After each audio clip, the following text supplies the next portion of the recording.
మేముండే కాడ ఇక్కడ మాకు ఇల్లు లేదనమాట. మేము కిరాయికి ఉంటున్నాము.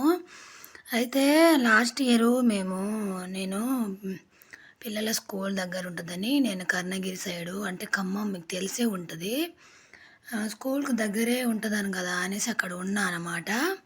అయితే లాస్ట్ ఇయర్ వరదలొచ్చినాయి గదా! వరదలకి మేము ఉంటున్న ఇల్లు మొత్తము కిటికీలు, తలుపులు అన్నీ ఆ వరదలలో కొట్టుకుపోవడం వల్ల లోపల సామాన్లు గూడా మాయేం లేవనమాట. మాది లాస్ట్ ఇల్లు.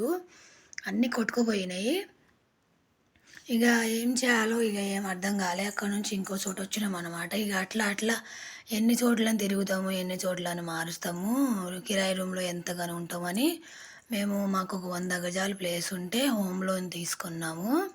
హోమ్ లోన్ తీసుకొని దాంట్లో ఇల్లు కట్టుకుందామని చూస్తున్నాం ఫ్రెండ్. దానికోసమనే డోజర్ పెట్టిచ్చాననమాట. మొత్తం పైన రాళ్ళు, చెట్లు అవన్నీ క్లీన్ చేస్తుంది. మొన్న 3 రోజుల కిందట మీటర్ వచ్చిందనమాట. మీటర్ పెట్టేసి వెళ్ళారు. ఇప్పుడు డోజర్‌తో క్లీన్ చేపిస్తున్నాను. ఇల్లు కట్టుకోవాలి ఫ్రెండ్స్. మీరందరూ బ్లెస్ చేయండి. మీరందరూ మా దాంట్లో పరుపు ఉంది. మొత్తం రాళ్ళే ఉంది. చూస్తున్నారు కదా! బోరు మంచిగా పడతదో, పడదో అని భయం వేస్తుంది ఫ్రెండ్స్. బోరు మంచిగా పడి మా ఇల్లు మంచిగా అయ్యేటట్టు ఆశీర్వదించండి ఫ్రెండ్స్. నచ్చితే లైక్ చేయండి ఫ్రెండ్స్. బాయ్.